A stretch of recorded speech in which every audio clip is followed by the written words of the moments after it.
안녕하세요. 중국과 함께 사는 길을 평생 알아가는 한중 다문화 가정의 차코페페입니다. 예, 중국의 5번째 집갈시가 어디가 될 것이냐, 이 주제를 가지고선 드디어 이제 여섯 번째 이야기로서 중국 남쪽에 있는 션전이라는 우리식으로 읽으면 심천이라고 읽더라고요. 심수라고 안 읽고, 예, 그 션전이라는 이 도시에 대해서 한번 저희가 한번 같이 살펴보도록 하겠습니다. 일단 요 션전이라는 도시는 저한테 굉장히 좀 특별한 곳이었어요. 왜냐면 처음으로 제가 이 도시를 접했던 거는 예전에 이제 저희가 비디오 테이프를 통해서 그 중국 영화를 많이 봤거든요. 그런데 그때 한국에서는 주성치의 007 북경특급이라는 이름으로 이제 나왔는데, 원래 중국에서 나왔던 타이틀은 뭐였냐면은요, 국산 007이었어요. 이게 이제 홍콩에서 만들었던 영화인데요. 이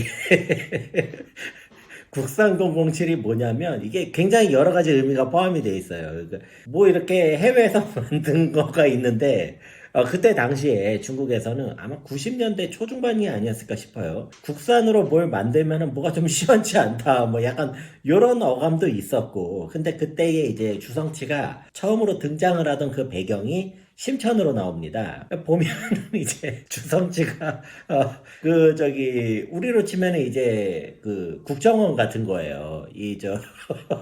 정보기관에서 일을 하는데, 그때 이제 뭐가 좀 어려웠는지, 영화 속 얘기입니다, 지금. 영화 얘기예요. 이 사람이 이제 임무를 하나도 받지 못하고, 어디 심천의 그 푸주간에서 이제 고기를 썰면서 생업을 하고 있어요. 그래가지고, 근데 이제 그러다가 갑자기 이제 엄청 오래 한 10년 만에 임무를 처음으로 받으면서 이제 얘기가 펼쳐지는 그런 내용이거든요. 그때 배경으로 심천이 나옵니다. 그 영화 속에 지금 굉장히 많은 어떤 문화적인 코드들이 있었던 것 같아요. 뭐냐면 홍콩에서 만들었던 영화고, 그 다음에 홍콩 사람들이 당시에 심천을 어떻게 받느냐가 그 영화 속에 묘하게 들어가 있거든요. 보면은 이제 당시 홍콩 사람들이 봤을 때에는 심천이라는 곳은 중국 대륙에서 홍콩을 흉내내기 위해서 한번 만들어 본 일종의 국산 홍콩 같은 느낌이 아니었을까 싶습니다. 그러다 보니까 이 영화 속에서도요, 홍콩은 약간 뭐가 조금 못 살고 조금 상태가 안 좋은 것처럼 그렇게 묘사가 되고는 했는데요. 심천이 그렇게 묘사가 되곤 했는데요. 지금 심천은요, 그 영화하고는 완전히 다릅니다. 오히려 홍콩보다 상태가 더 낫다고 말하는 사람도 갈수록 많아지고 있습니다. 한번 사진을 한번 봐보실게요. 지금 심천이라는 곳은요, 일단 겨울철에 한두 달 정도 빼고는요, 날이 굉장히 더운 동네입니다, 여기가. 그래서 광동성 자체가 그랬던 것 같은데요, 가면은 이 산이 되게 많아요, 또 동네가. 그래서 이 굉장히 강한 태양과 울창한 숲의 기운이 굉장히 강한 동네입니다. 갈 때마다 그런 느낌이 되게 강해요. 심천도 이제 그 굉장히 뜨겁다고 해야 될까요? 그 더운 그 기운 속에서 그 도시가 있는데, 도시가 굉장히 현대화되어 있고 굉장히 깔끔합니다. 그러다 보니까 심천에 사는 사람들은요, 뭐랄까, 그 약간의 자부심들이 좀 있는 것 같아요. 제가 심천에서 또 한 번 그 나름대로 인상을 받았던 거는요, 예전에 이제 광저우 같은 데 가면, 지금은 좀 덜 그런 것 같은데요, 광저우 같은 데 가면 일부러 광동말을 써요. 왜냐하면 이제 그 상에서 상해말 쓰듯이 광동 사람들은 이 광동어에 대한 그 상당히 우리가 이제 프리미엄이 있다, 이런 게 있거든요. 근데 이제 심천은 모든 사람들이 심천에 가서는 그 보통화, 그 표준화를 쓰기 위해서 되게 노력을 합니다. 왜냐면요, 심천이라는 동네는요, 터줏대감이 없어요. 다 여기저기서 온 사람들이기 때문에 뭐 북방 사람, 남방 사람, 서쪽에서 온 사람 다 오는 겁니다. 그러니까 굉장히 보편화되어 있고 새로운 그런 문화를 갖춘 그런 도시이죠. 네, 그러면은 이어서 이 션전이라는 데가 어디에 위치해 있는지 한번 봐보시겠습니다. 션전은요, 중국의 거의 최남단 이 광동성 안에 있어요. 그런데 이 광동성 끝에 홍콩이 있잖아요. 홍콩하고 마주보는 데에 있습니다. 션전에서 조금 더 북쪽으로 가면은요, 이 주강 삼각조가 시작이 되는 광저우라는 도시가 있습니다. 이 광저우라는 도시가 굉장히 큰 도시예요. 이 도시는요, 참고적으로 청나라 시대에 이미 서양 상인들하고 거래를 하기 위해서 이미 이제 이 광저우를 통해서 니네 거래해라 그래서 열어줬던 데입니다. 그러다 보니까 이 동네 자체가 서양과의 어떤 그 교류가 굉장히 활발했던 동네입니다. 이게 이제 중국이 나라가 굉장히 크잖아요. 우리나라하고 체급이 다르기 때문에 우리나라는 뭐 문을 닫으면은 닫고 열면은 열고 이런 개념인데요. 중국은 저쪽에서는 문을 닫고 있었다고 해도 또 한쪽에서는 계속 열려 있기도 합니다. 그렇기 때문에 이 광저우라는 도시가 원래 중국 역사 자체적으로 봤을 때에는 상당히 이제 무시당했던 동네죠. 여기가 굉장히 이제 그 야만적이고 좀 후진 적인 그런 동네로 인식이 됐었는데 이때 당시에 이제 서양 사람들하고 교류를 하다 보니까 그때부터 이 광동성에 있던 중국 사람들이 굉장히 서양 사람들에게 많이 알려집니다. 대표적인 게 이제 미국에 이제 철도를 놓으러 간다든지 그 예전에 그 미국으로 가면은 막 금으로 된 산이 있다 이런 식으로 사람들을 속여서 미국으로 가요. 그래서 이 사람들이 이제 북미 지방의 화교들이 되는데요. 이분들이 이제 그 광동말을 쓰던 사람들이 가기 때문에 그걸 이제 영어로 캔토니스라고 그러거든요. 캔토니스 그 광동말. 중국에서는 위에위라고 불러요. 이 동네를 갖다 위에라고 그래서 위에위라고 그러는데 이것이 이제 서양에서는 굉장히 중국을 대표하는 것처럼 이제 인식이 됐던 거죠. 굉장히 이제 중국도 나라가 크다 보니까 이런 일이 생기는 겁니다. 자, 근데 이 홍콩이라는 데가 이제 나중에 아편 전쟁을 하고 나서 개항을 하잖아요. 난징 조약을 하면서 홍콩을 개항을 했던 이유는 이제 서양 사람들이 봤을 때는 야, 여기가 무역을 하기에 굉장히 아주 좋은 동네고 그다음에 군사적으로도 효용 가치가 높다. 중국의 이제 베이징에 있던 당시 청나라 정부에서 봤을 땐 맨 끝에 있는 거니까 조금 위협이 덜하겠지라는 어떤 그런 것들이 맞물어지면서 홍콩이 이제 개항을 했던 건데요. 이 션전이라는 동네는 1978년도에 중국 공산당이 개혁개방 노선을 천명을 하면서 경제특구로 지정이 됩니다. 그 가장 큰 아마 이유는 홍콩 때문이었을 것 같아요. 또 그러면서도 이 션전이라는 동네에다가요, 시장 경제의 어떤 요소들을 갖다가 다 실험적으로 적용을 해보는 겁니다. 이 무슨 일이 있나 한번 봐보자. 이런 것들을 쭉 했던 거죠. 그래서 그게 한 90년대 정도 됐을 때에 이것은 어떤 이 경제적인 거는 시장 중심으로 하는 이 시장주의를 따라가는 것이 오히려 낫다. 계획경제보다. 이것이 완전히 이제 굳어져서 전국적으로 확대가 되거든요. 그 굉장히 중요한 역할을 했던 데가 이제 션전입니다. 자, 그러면은 이제 개혁개방하면서 경제특구로 지정되기 전에는 진짜 뭐 그냥 완전 생 어촌이었다고 해요. 사람도 별로 없고 인구도 뭐 몇천 명밖에 안 됐대요. 그래서 이 션전은 토박이가 없다 이겁니다. 션전은 하는 와중에 다들 일로 가는 거예요. 여기 뭐 있나? 기회가 있나 한번 가봐보자. 자, 이런 식으로 하다 보니까 션전은요, 내가 이 말이 션전 사투리야, 내가 션전 토박이 이런 사람이 없고, 전부 다 여기저기서 오다 보니 표준어를 오히려 중국말 표준어를 더 신경 써서 써야 되는 그런 또 특징이 재미나게 형성이 됩니다. 제가 참 중국 살면서 제일 재밌는 것 중에 하나가 이제 광동 사람들이 그 보통화 표준말 쓰는 게 참 들어보면 재밌어요. 자기들은 되게 열심히 이제 발음을 하는데 들어보면 되게 약간 좀 귀여우면서 재밌는 그런 맛이 있습니다. 예전에 이제 션전에 있을 때에 그 자주 얘기하던 이제 중국 사람들하고 당연히 이제 표준말로 하죠. 중국 보통화로 하는데 너는 집이 어디야? 그러니까 자기는 어디래요? 자기 둘 다 광동 사람인 거예요. 그래서 야, 그럼 너 광동말 할 줄 알겠네. 그랬더니 자기들도 놀래는 거야. 심지어 션전 와가지고 광동어로 대화를 해본 적이 없대. 자기들도. 그러니까 약간 동네 분위기가 이런 거죠. 자, 그러면 다음 사진을 한번 봐보실게요. 자, 이게 이제 지도 상세 광동성 전체 모습인데요. 보시면은 광동성이 중국 남쪽에 이렇게 넙대대하게 펼쳐져 있습니다. 그리고 이 동네가 산이 꽤 많아요.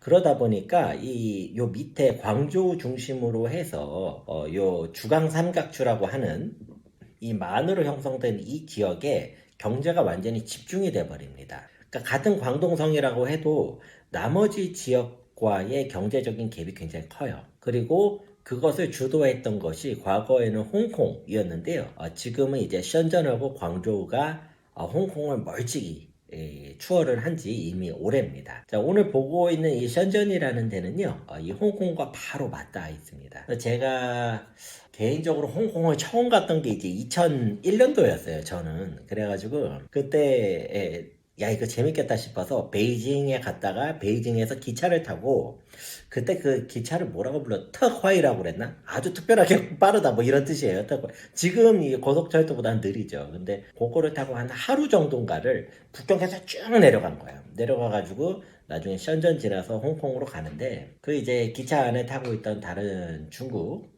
사람들이 저한테 알려주더라고요. 옛날에 이 션전에서 홍콩으로 미리국을 많이 했대요. 그러다 보니까 그때 이제 건너가면은 총으로 쏴서 사람 죽이고 이랬던 데가 여기다 저기다 알려주는데 그 안에 얼마나 또 슬프고 무서운 또 역사가 그 안에 또 숨어 있겠습니까? 여하튼 간에 굉장히 그 다양한 그런 그 이야기를 담고 있는 그런 지역이죠. 수치를 하나씩 보면서 한번 이 션전이라는 데가 어떤 데인지 한번 살펴보실게요. 일단 도시 면적 수준인데요. 면적을 보시면은 이제 한 2,000km 정도가 돼요. 이 보면은 중국의 직할시 평균 면적의 10%도 안 됩니다. 한 7% 정도 굉장히 면적이 작아요. 그럼에도 불구하고 서울보다는 한 3배 크고요. 그러니까 경기도 면적의 한 5분의 1? 이 정도 되는 굉장히 작은 면적을 가지고 있습니다. 자, 그런데 션전이라는 동네 인구를 한번 보실게요. 인구가 1,700만이에요. 1,800만 가까이 됩니다. 자, 그러면 직할시 평균 인구가 한 2,300만 명 되니까 거기에 한 80% 정도. 보십시오, 여러분. 면적은 작은데 인구가 굉장히 많은 동네예요. 서울 인구의 한 2배 가까이가 되는 겁니다. 그런데 도시 경제 규모를 한번 봐보실게요. 이 션전이라는 데는요, 중국에서 GDP 집계를 하면은 탑5 안에 계속 랭킹이 됩니다. 어마어마하게 경제 체급이 크고요. 이 직할시 4개 중에서도 지금 션전보다 체급이 큰 데는 베이징, 상하이 2개밖에 없어요. 뭐 텐진은 진작에 뭐 상대가 안 되고 총칭이 이제 인구도 많고 체급도 큰 그런 동네거든요. 근데 션전을 보십시오. 얘가 총칭이 아직 션전을 못 따라갑니다. 체급이 거의 비슷하긴 하죠. 자, 그러다 보니까 지금 션전은 이제 베이징, 상하이 정도를 보면서 가는 거예요. 얘는 이제 중국의 다른 도시는 눈에 차지 않을 겁니다. 자, 그렇게 되는 거고요. 서울 경기도보다는 경제 규모가 더 큰 도시로 지금 이미 분류가 되고 있습니다. 자, 소득 수준 한번 봐보실게요. 경제 규모가 큰데 인구가 한 1,800만 정도 된다고 했잖아요. 그러니까 산술 평균을 해버리면 지금 이제 US 달러로 한 25,000불 정도가 예상이 됩니다. 당연히 위아래로 간격은 굉장히 크겠죠. 자, 그러면 소득 수준에 이어서 부동산 가격 수준을 한번 봐볼게요. 이게 션전 지역이요. 하여튼간에 돈이 엄청나게 몰리는 지역입니다. 그러다 보니까 보세요. 땅은 좁고 사람은 많고 인재들은 더 오고 싶어 하고 그러다 보니까 이 부동산 가격이 홍콩을 제외한다면 중국에서 가장 높은 수준인 걸로 지금 추정이 됩니다. 제가 왜 추정이 된다는 말을 쓰냐면요. 작년에 이제 션전에 대해서 굉장히 강력한 부동산 정책을 해당 정부, 지방 정부에서 지금 사용을 하기 시작했고요. 그 과정에서 부동산 거래가 이게 조금 좀 음성화된 형태로 발생하는 일이 많다 보니까 집계가 제대로 안 되고 있습니다. 그러니까 일반적인 거래를 했다면 거기서 나오는 통계 데이터가 나오는데 지금 그런 집계가 어렵고 또 정부에서 그거를 좀 발표를 방해하는 부분도 있고요. 그러다 보니까 추정치가 있는데요. 제가 들었던 말은 한 제곱미터당 9만 RMB 정도가 아니겠느냐라고 해요.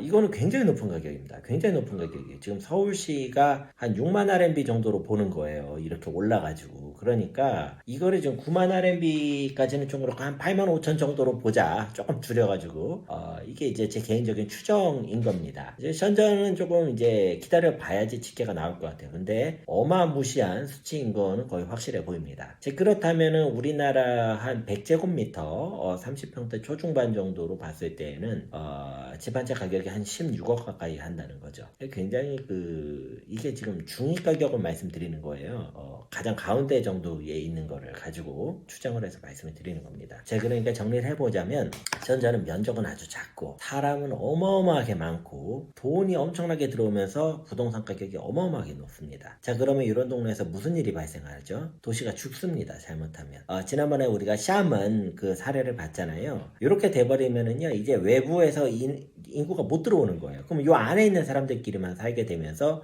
도시가 경쟁력을 점점 잃어버릴 수가 있어요. 자, 그런데 샤먼하고 다르게 이 션전이 있는 곳은요, 광동 지역이라는 아주 특수성을 가지고 있습니다. 이 광동은 아까 보셨던 그 광저우와 더불어서 이 주강삼각주라는 거대한 경제권을 이루고 있어요. 이게 이제 상하이를 중심으로 하는 장강삼각주에 이어서 중국에서 두 번째로 큰 어떤 그 경제 권역입니다. 그렇기 때문에 당연히 션전과 같은 곳이 이제 발전이 정체가 되는 것을 중국에서는 그냥 좌시하지 않을 겁니다. 자, 그러면 다음 지도를 한번 보시면서 좀 더 설명을 드려볼게요. 네, 경쟁 구도 이렇게 이름을 지어봤는데요. 이 광동성의 경제 규모가 대한민국보다 더 큽니다. 대한민국보다 더 크고요. 한국의 경제 규모가 캐나다, 러시아하고 비슷하다고 보시면 됩니다. 우리나라가 굉장히 경제 규모가 큰 나라인데 그런데 이 광동성이 이거보다 더 큽니다. 자, 이런 상황인 거고요. 자, 보시면은 광동성 지역을 이제 중국어로 원래는 위에라고 부릅니다. 위에라고 하는데 홍콩을 통상적으로 중국에서는 이제 한자를 써서 강이라고 부릅니다. 그러니까 중국에서 보통 강 그러면 그 홍콩을 얘기하는 경우가 많아요. 그다음에 이제 도박으로 유명한 마카오 있죠. 거기는 아오라고 부릅니다. 그래서 제가 이제 한자 세 개를 썼는데요. 지금 중국에서 이 지역을 어떻게 개발을 하려고 하냐면 위에강, 아오, 따완취라고 부릅니다. 이게 뭐냐면 이 위에 광동 지역을 그 홍콩, 마카오를 주축으로 하는 하나의 하나의 만이죠. 이게 만. 이 만 지역을 하나의 경제권으로 만들어 버리겠다는 거예요. 그 경제권으로 만든다고 봤을 때에 그 선상에서 본다면 홍콩과 션전 같은 경우는 상대적으로 발달을 많이 한 그런 지역이 됩니다. 자, 한편 그 사이에 있는 이제 동관이나 호이조 아니면은 포샨이라든지 종산 쭈하이 같은 곳들은요 아직 상대적으로 개발을 할 수 있는 여력이 있는 거예요. 그러니까 션전이라는 도시 하나를 가지고서 뭘 해버리려고 그러니 면적도 작고 답이 안 나오는 거예요. 그러니까 이거 전체를 갖다가 하나의 경제권으로 만들자. 이 경제권으로 만든다는 게 내가 경제권이 되라 그러면 이게 되는 게 아니죠. 사람들이 왔다 갔다 하기 편하게 해줘야 되는 거예요. 내가 예를 들어서 종산에서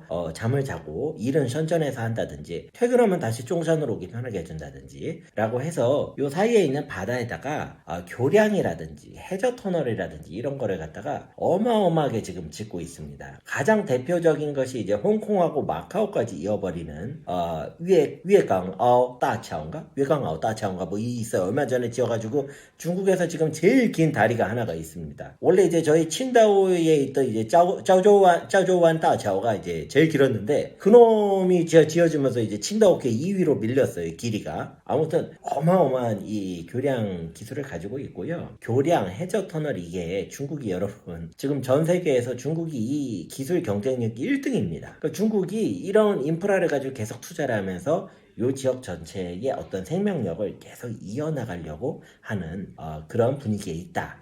여기까지 한번 공유를 드리겠습니다. 자, 그렇다면 자 이제 이 영상 자체가 그럼 이제 션전이 5번째 직할시가 될 것이냐 뭐 이런 거예요. 그런데 이 부분은 일단 이렇습니다. 중국이 전체적으로 이제 경제를 발전해 나가고 하는 걸 보면 이 주강삼각주 광동 지역의 역할은 너무너무 컸어요. 그런데 직할시가 없다는 거는 좀 그렇지 않아? 라는 주장은 늘 제기가 되어 있었습니다. 그러니까 이 광동 지역에 대해서도 직할시가 하나 정도는 있어야 되는 거 아니냐? 충분히 논리적이에요. 근데 또 한편으로는 광동 사람들이 이 직할시로 지정되는 거에 대해서 그렇게 뭐 큰 뭐가 있느냐? 또 그렇지도 않아요. 이 사람들이 뭐 정치적인 것보다는 오히려 비즈니스적인 거, 더 실질적인 거를 중시하는 분위기가 아주 강하거든요. 그렇기 때문에 이 사람들은 뭐 지가시는 뭐 니들끼리의 리그고 나는 뭐 광동 사람이야. 나는 션전 살아. 이게 일단 굉장히 강한 거거든요.